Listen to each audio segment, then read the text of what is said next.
इतने देर में क्या समझ में आया? एसिड होने के लिए H प्लस देना पड़ेगा, ठीक है? तो कोई भी चीज़ अगर H प्लस देगा तो वो एसिड होगा, is no problem about that, right? But ये अब डिसाइड करना होगा कि कौन सा H एसिडिक H होता है। अब एसिडिक H मतलब क्या कि जो H प्लस बन के निकल पाएगा वही होगा एसिडिक H, है ना? एसिडिक H वो H है जो कि H प्लस बन के कंपाउंड से निकल पाएगा।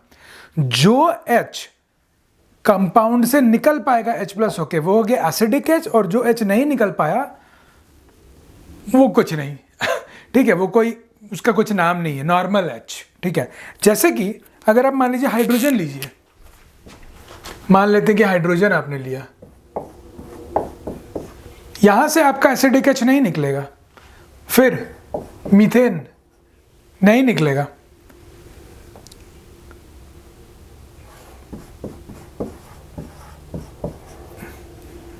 यहां से आपका एसिडिक, ये H एसिडिक है लेकिन ये H एसिडिक नहीं है।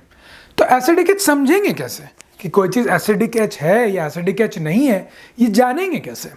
ये जानने का बहुत आसान सा तरीका है। देखिए, अभी अगर आपसे कोई 100 रुपया मांगने आए, ठीक है, तो अभी आप 100 रुपया उसको कैसे कब देंगे? आप उसको 100 रुपया तभी देंगे जब आप 100 रुपया देने के बाद भी स्टेबल रह पाए, तभी आप उसको 100 रुपया देंगे। अगर आपके पास पहला तो 100 रुपया है नहीं, तब आप उसको नहीं दे सकते। दूसरा, अगर आपके पास 100 रुपया है और आपको कुछ ज़रूरी काम करना है उसमें से, मान लीजिए आपको खाना खरीदना है, तो आप वो 100 रुपया नहीं दे सकते उसको। बट अगर आपके पास इनफ पैसा है और उसको 100 रुपया दे के आपको कुछ फ़ायदा हो जाएगा, इंटरेस्ट मान लीजिए आ गया, तो आप उसको दे सकते हैं 100 रुपया। बट अगर आप उसको 100 रुपया दे दिए और आपके पास खाने का ही कुछ नहीं है, तब तो आप उसको 100 रुपया नहीं देंगे ना। तो इसी तरह H प्लस तभी निकलेगा जब H प्लस निकलने के बाद जो रह जाएगा वो स्टेबल होगा तभी। जैसे कि यहां देखिए, सिंपल एक देखते हैं HCl वाला फंडा। यहां पे हमने देखा कि H प्लस निकलता है, तो ये समझिए H प्लस तभी निकलेगा जब Cl माइनस स्टेबल होगा तब। H प्लस निकलने के बाद जो एनायन यहां बचा वो अगर स्टेबल है तभी H प्लस निकलेगा, तभी यह चीज एसिडिक बिहेवियर शो करेगा। ये जितना स्टेबल होगा ये उतना ही जल्दी H प्लस को निकालेगा। अगर यहां से HCl से ज्यादा ये स्टेबल है ज्यादा, तो वो बोलेगा ना भैया हमको HCl में नहीं रहना, हमको Cl माइनस में घुसना है, तो वो तुरंत से Cl माइनस में आ जाएगा स्टेबल होने के लिए और H प्लस को निकाल देगा, है ना? सिमिलरली यहां पे भी आप देखिए कि HNO3 में HNO3 gives H plus plus NO3 minus, तो वो भी स्टेबल हुआ। लेकिन हम बोल रहे हैं कि CH4 नहीं होगा, क्यों? देखते हैं क्यों। अगर CH4 एक H प्लस निकालता तो वो हाइपोथेटिकल रिएक्शन कैसा होता? H plus plus CH3 minus, है ना? अब देखिए ये जो माइनस है ये कार्बन के ऊपर है, ठीक है? कार्बन उतना ज्यादा इलेक्ट्रोनेगेटिव एलिमेंट नहीं है, इसका मतलब कार्बन अपने ऊपर नेगेटिव चार्ज लेके नहीं बैठ पाएगा। यही है सिंपल। हर कोई माइनस चार्ज लेके स्टेबल नहीं हो सकता। Halogens Cl minus, F minus, Br minus stable होते हैं, हो जाएंगे, तो वो अपना H प्लस छोड़ के ये यहां पे स्टेबल हो जाएंगे। जैसे कि O माइनस, देखिए यहां पे O के ऊपर माइनस है ना? तो ये भी स्टेबल है, तो ठीक है। अभी अगर C के ऊपर माइनस चार्ज आ गया तो वो स्टेबल नहीं होगा। इलेक्ट्रोनेगेटिव चीज़ है, पीरियोडिक प्रॉपर्टीज जब पढ़ेंगे और ये चीज़ें क्लियर हो जाएंगी। पर आप ये दिमाग में रखिए कि जिस चीज़ के ऊपर माइनस चार्ज स्टेबल होगा वही ना यहाँ पे माइनस चार्ज लेके भी स्टेबल रहेगा।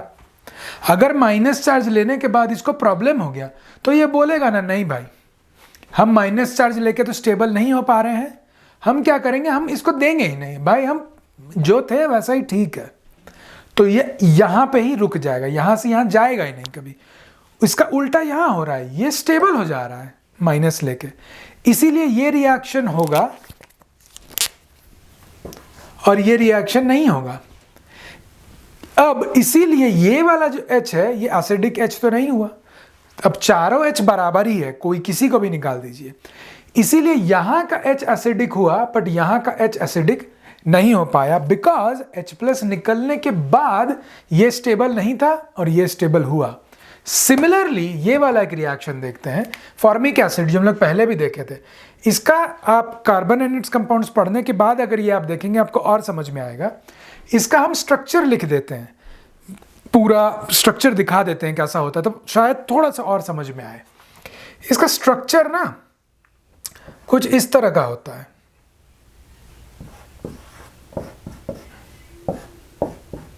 अब देखिए, अगर ये वाला बॉन्ड अगर टूटता है और ये वाला दोनों इलेक्ट्रॉन अगर ये कार्बन ले लेता है तो इसके ऊपर माइनस चार्ज आ जाएगा और इसके ऊपर प्लस चार्ज आ जाएगा। कार्बन के ऊपर माइनस चार्ज के स्टेबल होता है? नहीं ना होता है, तो ये तो नहीं होगा। इसका मतलब ये एसिडिक H नहीं है, तो ये वाला रिएक्शन नहीं होगा, तो ये वाला नहीं होगा। ये बोलेगा ना, बॉन्ड ही बेटर था, बॉन्ड टूटने से तो दिक्कत हो गया, बॉन्ड ही बना के रखते हैं भाई।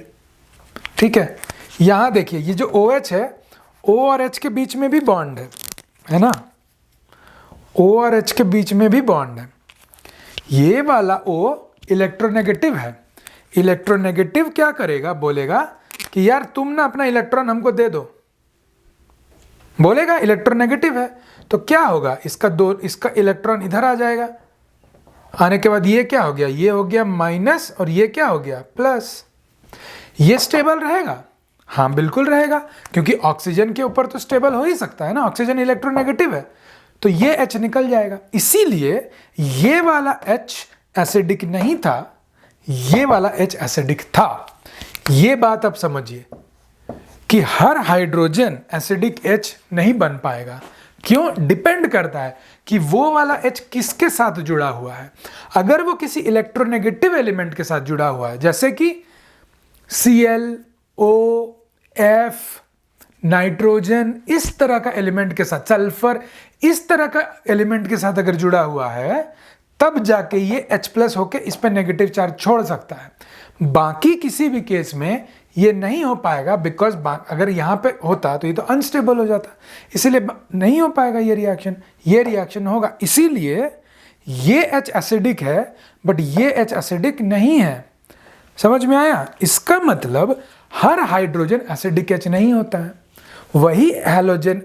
हर हाइड्रोजन एसिडिक H नहीं होता है, वही हाइड्रोजन एसिडिक H होगा जो, या हो सकता है जो एक इलेक्ट्रोनेगेटिव एलिमेंट के साथ जुड़ा हुआ रहेगा, जैसे कि क्लोरीन, फ्लोरीन, जितने भी हैलोजेंस है, ऑक्सीजन, नाइट्रोजन, इस तरह का। ठीक है, बाकी जितने भी हाइड्रोजन होंगे वो एसिडिक H जनरली नहीं होंगे।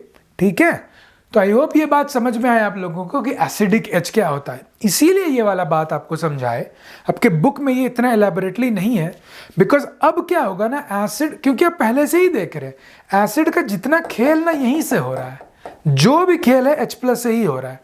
इसीलिए ये चीज को समझना कि कौन सा H+ निकलेगा भाई, यहां पे भी तो H है, तो हर H तो H+ नहीं बनाएगा ना, तो कौन सा H+ बनाएगा ये जानना बहुत जरूरी है।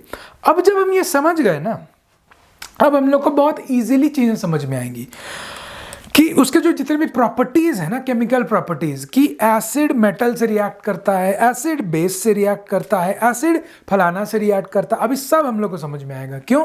बिकॉज हम लोग समझ गए हैं कि सारा खेल यहीं से हो रहा है, H+ से, और H+ कौन निकालेगा ये भी समझ गए। तो अब समझने को कुछ बाकी है नहीं, अब सीधा हम लोग केमिकल प्रॉपर्टीज पे जाएंगे। ठीक है, एसिड्स का ये आपको समझ में आ गया। ठीक है, इसके बाद हम लोग फिर एसिड के प्रॉपर्टीज पे ही चलते हैं। ठीक है, चलिए फिर।